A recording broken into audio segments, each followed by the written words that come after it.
Good morning students. आज हम लोग क्लास 10th के चैप्टर 1 के एक्सरसाइज 1.1 को पढ़ेंगे। तो क्लास 10th का चैप्टर 1 जो है वो आपका रियल नंबर। सबसे पहले इस चैप्टर को स्टार्ट करने से पहले इसके इंट्रोडक्शन को थोड़ा देखेंगे कि रियल नंबर क्या होता है, रियल नंबर के और भी कितने सारे पार्ट्स हैं, सबको देखेंगे। थोड़ा बहुत देखने के बाद फिर एक्सरसाइज 1.1 को हम स्टार्ट करेंगे। तो सबसे पहले हम देखते हैं कि रियल नंबर क्या होता है। तो अगर हम बात करें रियल नंबर की, तो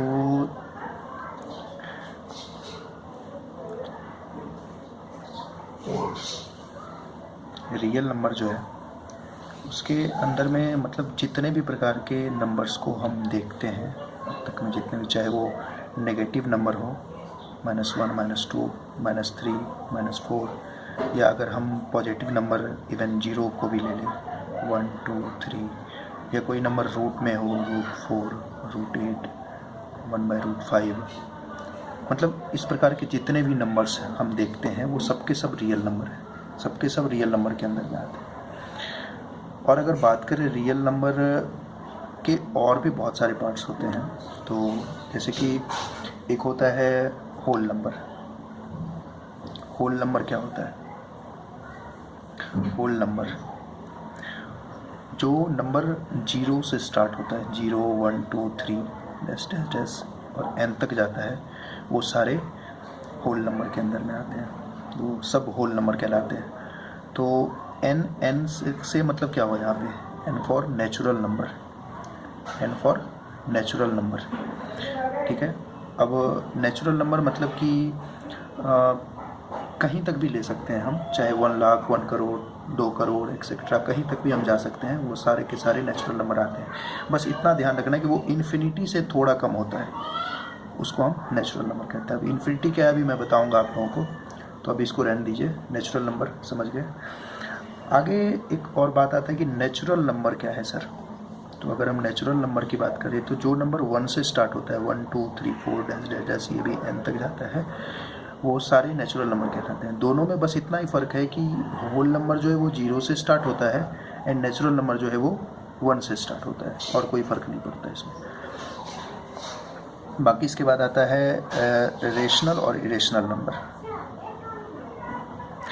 रेशनल नंबर, मैं रेशनल नंबर के बारे में आप लोगों को एक बार डीपली बताऊंगा बाद में, जब चैप्टर इसके बाद जो इसमें 1.3 या 4 समथिंग में है रेशनल और इरेशनल नंबर के बारे में, तो उस टाइम पे एक कंप्लीट इन्फॉर्मेशन आप लोगों को मैं दे दूंगा रेशनल इरेशनल के बारे में। फ़िलहाल थोड़ा बहुत जान लेते हैं कि रेशनल नंबर क्या है और इरेशनल नंबर क्या है।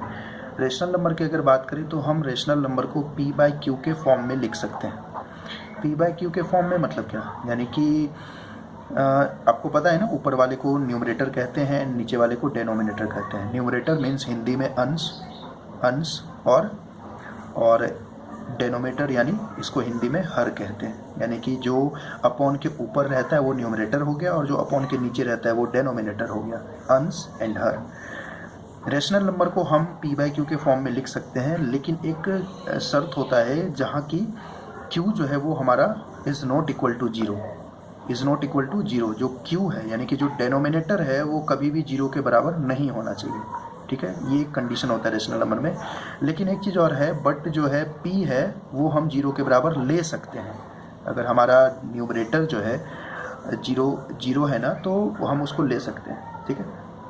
जैसे कि एग्जांपल दे आपको रेशनल नंबर का, तो कोई भी एक जो नंबर होता है ना वो रेशनल नंबर है। जैसे कि 5 है, 5 भी एक रेशनल नंबर है, क्योंकि ये भी P/Q के फॉर्म में है ना। अगर इसके नीचे किसी भी नंबर के नीचे अगर कुछ नहीं होता है तो 1 होता है, ठीक है ना। तो 5 के नीचे कुछ नहीं तो है, तो क्या है, ये 1 है, यानी कि ये भी P/Q के फॉर्म में आ गया, तो ये भी एक रेशनल नंबर है। लेकिन अगर इसी के जगह पर 5/0 रहता तो इसका जो वैल्यू है वो इन्फिनिटी आता। ये मैथमेटिक्स का रूल कहता है कि किसी भी नंबर के डेनोमिनेटर में अगर 0 है तो उसका वैल्यू जो है वो इन्फिनिटी आता है। यही चीज़ अगर यदि 0 हमारा ऊपर रहता, 0/5, तो मेरा वैल्यू क्या आता, 0 आ जाता। इसलिए मैं बताया था कि आप P का वैल्यू 0 ले सकते हैं, लेकिन Q का वैल्यू जो है वो 0 लेने पर हमारा क्या आएगा, वैल्यू इन्फिनिटी आएगा। तो इस चीज़ को ध्यान रखना, आगे काम आएगा ये चीज़, ठीक है। इसके अलावा बाकी और हम बात करेंगे रेशनल इरेशनल के बारे में जब इसके चैप्टर को प्रॉपर इसके चैप्टर को बनाएंगे। तो बाकी हम अगर बात करें इसके बाद इरेशनल नंबर की, तो इरेशनल नंबर क्या होता है? इरेशनल नंबर के बारे में अगर बताएं आप लोगों को, तो इरेशनल नंबर ऐसा नंबर जिसका कि एक एक्यूरेट वैल्यू जो है नहीं निकाल सकते हैं, जिसका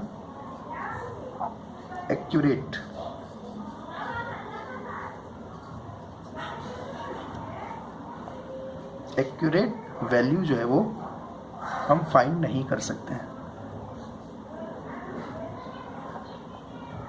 ठीक है।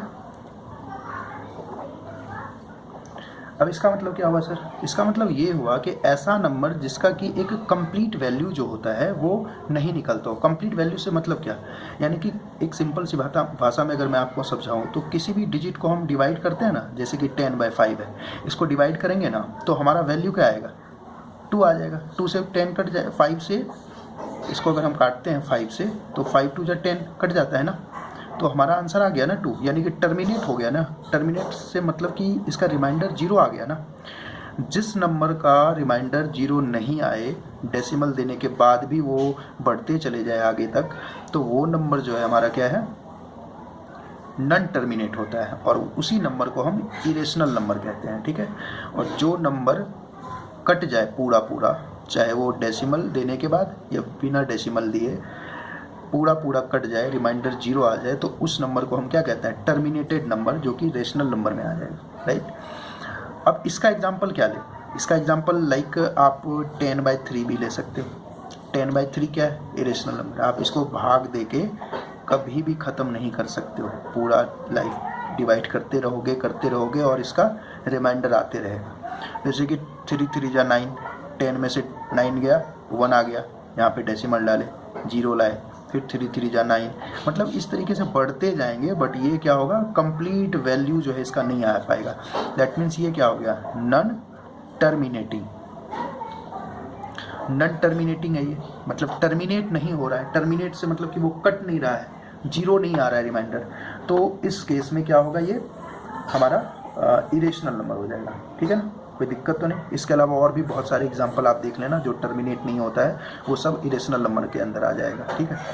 चलिए आगे एक और देखते हैं हम, जो 1.1 में हमारा है। 1.1 में आता है यूक्लिड्स डिवीजन लेमा। ये क्या होता है सर? इसके बारे में थोड़ा सा बताएंगे। बाकी चैप्टर बड़ा ही आसान है और अब बड़ा ईजिली आप इस चीज़ को सॉल्व कर सकते हो, ठीक है।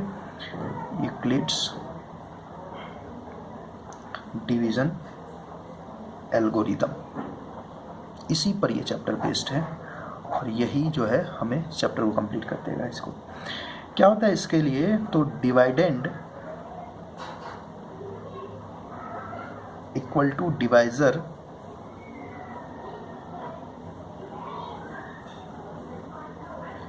मल्टीप्लाई क्वोशिएंट प्लस रिमाइंडर, यही है इसका। इसको फॉलो करके हम इसको बनाएंगे, ठीक है। अब सर ये डिवाइडेंड क्या होता है, डिवाइजर क्या होता है, क्वोशिएंट क्या होता है और रिमाइंडर क्या होता है? चलिए अभी 2 मिनट में समझ में आ जाएगा। ये 10 से जैसे कि मैं इसको डिवाइड किया था ना, 2 से कट गया ना, पूरा 0 आ गया ना हमारा रिमाइंडर। तो ये 10 जो है वो मेरा डिवाइडेंड है, राइट। ये जो 5 है, ये 5 मेरा डिवाइज़र है, एंड ये जो 2 है ये क्वोशिएंट है, और जो मेरा रिमाइंडर आया 0 0 वो मेरा रिमाइंडर है, ठीक है ना। मतलब कहने का ये हुआ कि डिवाइज़र को, ठीक है, डिवाइज़र को क्वोशिएंट के साथ मल्टीप्लाई करने के बाद जो रिमाइंडर आएगा उसको प्लस कर दीजिए, तो आपका जो डिवाइडेंड का वैल्यू है, ये वाला वैल्यू, ये आपको मिल जाएगा, ठीक है ना। तो इसी पर बेस्ड है। एक चीज़ और यहाँ पर देख ले, अगर हम डिवाइडेंड को a मान ले और डिवाइज़र को b मान ले, तो क्या किस चीज़ पर ये बेस्ड हो जाएगा? a b अगर इसको मान लेते हैं तो a = bq + r होगा कि नहीं होगा? होगा कि नहीं होगा? आप बताइए पहले। क्यों नहीं होगा? a हम डिवाइडेंड को माने हैं, b डिवाइजर को माने हैं, q जो है क्वेश्चन को डिनोट कर रहा है, एंड r जो है वो रिमाइंडर को डिनोट कर रहा है, और इन दोनों के बीच में मल्टीप्लाई का साइन है ना, है कि नहीं? तो यहाँ पर भी बी क्यू के बीच में किस चीज़ का साइन है? मल्टीप्लाई का साइन है।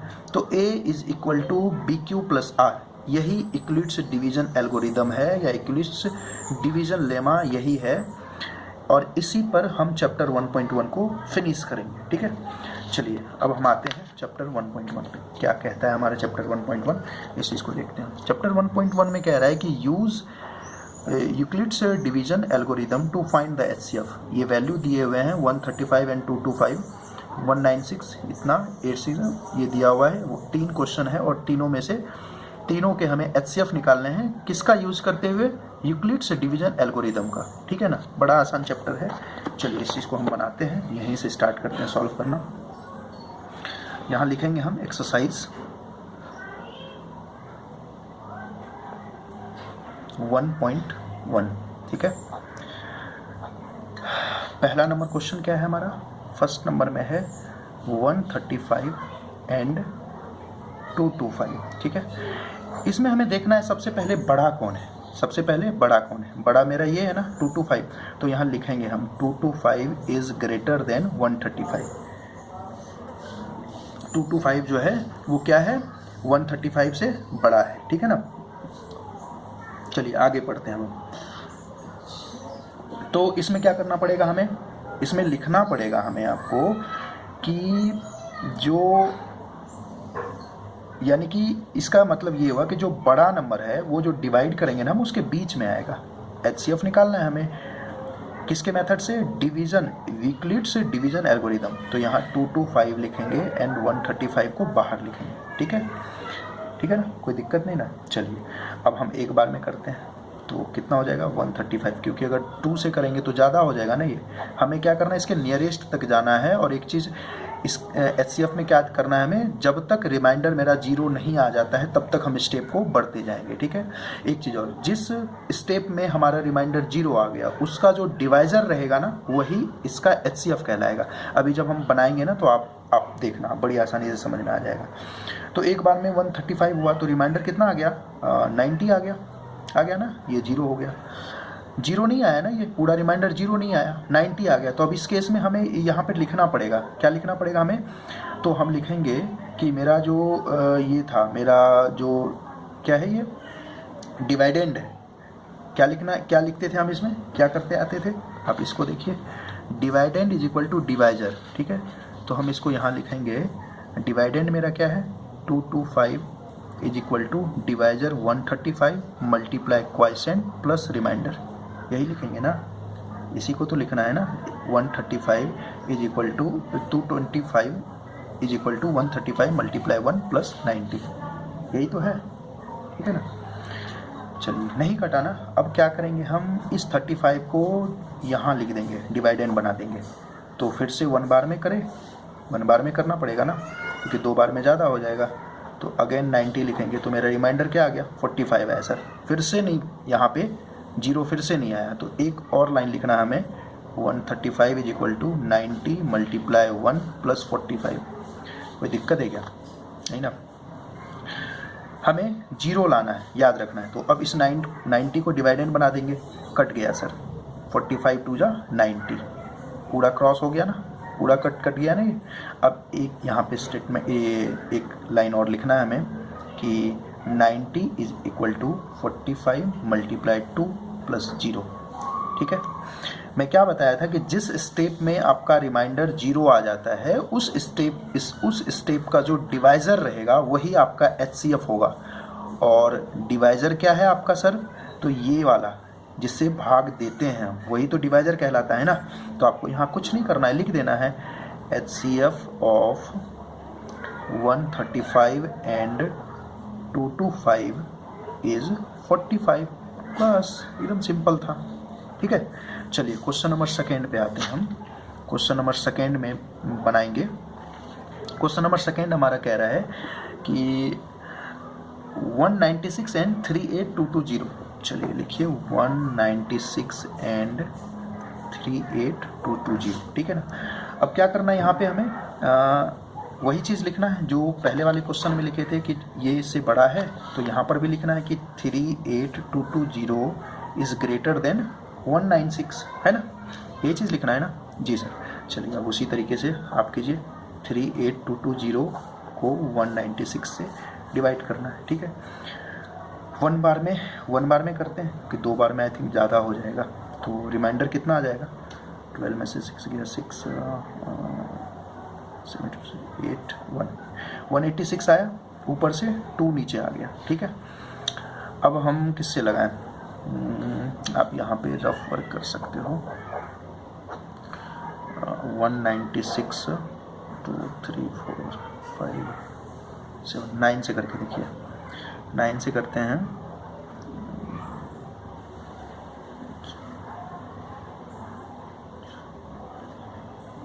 हाँ 9 से कीजिए इसको, 1764। ठीक है, तो मेरा रिमाइंडर कितना आ जाएगा, 980। 12 में से 4 गया 8 और ये 0 यहाँ पे आ गया। 15 में से 6 गया 9, ये कट गया। ठीक है, ये 0 नीचे आ गया। चलिए अब क्या करना है हमें, अब देखना है हमें कटेगा क्या। 196 को 4 से करें,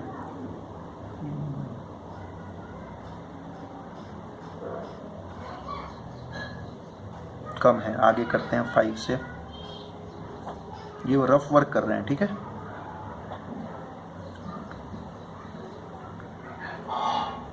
हाँ पूरा कट गया, 5 से 980 पूरा कट गया, एक ही बार में कट गया। तो इसका क्या बनेगा, तो 38220 इज इक्वल टू 196 मल्टीप्लाई 150 और रिमाइंडर तो कुछ नहीं बचा ना, तो रिमाइंडर 0। ठीक है, यहाँ लिख दीजिए आप HCF is equal HCF of 196 and 38220 is, क्या है मेरा डिवाइजर सर, डिवाइजर ये है ना। पहले स्टेप में क्या बताया था कि जिस स्टेप में रिमाइंडर आपका 0 आ जाए उस स्टेप का डिवाइजर जो है वो आपका HCF होगा। तो इसी फर्स्ट स्टेप में ही 0 आ गया ना मेरा रिमाइंडर, तो यही हो जाएगा आपका HCF। ठीक है, फटाक से क्वेश्चन नंबर 3 पर आते हैं। क्वेश्चन नंबर 3 मेरा क्या है, 867 एंड 255। ठीक है, तो चलिए स्टार्ट करते हैं। स्टार्ट करेंगे, यहाँ पर लिखेंगे हम 867 इज़ ग्रेटर देन 255। ठीक है, आप यहाँ पे डिवाइड कीजिए, 867 को अंदर लिखिए, 255 को बाहर, और इसको डिवाइड करते हैं 2 3 से कीजिए। 15 1 15 1 16 1 3 2 6 1 7, 4 से ज़्यादा हो जाएगा इसलिए 3 से किए। इसको करेंगे तो कितना हो जाएगा, 102। ठीक है, और यहाँ पर क्या लिखेंगे line, 867 is equal to 225 multiply 3 plus 102। यही हुआ ना, ये आपका क्या था क्वेश्चन, डिवाइजर रिमाइंडर डिवाइडेंड, इसको हम लिख दिए। अब क्या करेंगे, ये मेरा डिवाइडेंड बन जाएगा 255। ठीक है, तो करते हैं इसको, और 2 बार में कीजिए, 3 बार में ज़्यादा हो जाएगा, तो 2 बार में 204, रिमाइंडर कितना आ गया, 1551 आया। क्या लिखेंगे यहाँ पर, 225 is equal to 102 multiply 2 plus 21, यही बनेगा ना। अब तो 2-3 क्वेश्चन करने के बाद समझ में आ रहा होगा ये कैसे कर रहे हैं। अब ये मेरा डिवाइडेंड बन जाएगा। ठीक है, डायरेक्ट सर कट जाएगा 2 बार में, 102 कट गया कि नहीं कटा, हाँ कट गया। यहाँ पर क्या लिखेंगे हम, यहाँ लिखेंगे 102 is equal to 51 multiply 2 plus 0। मैं क्या बताया था कि जिस स्टेप का रिमाइंडर 0, वो स्टेप जो है मेरा क्या होगा, उस स्टेप का डिवाइजर क्या होगा, HCF होगा। यही है ना HCF, हाँ ये समझाने के लिए लिखा हूँ, आपको पेपर में ऐसे नहीं लिखना है। तो क्या लिखना है हमें, HCF ऑफ 867 एंड 255 इज क्या हो जाएगा, ये 51। ठीक है ना, कोई दिक्कत, चलिए थैंक यू सो मच। और आगे जो है 1.1 का question number 2nd, 3rd, 4th, 5th पूरा एक कंप्लीट जो है नेक्स्ट वीडियो में मिलेगा। और थैंक यू।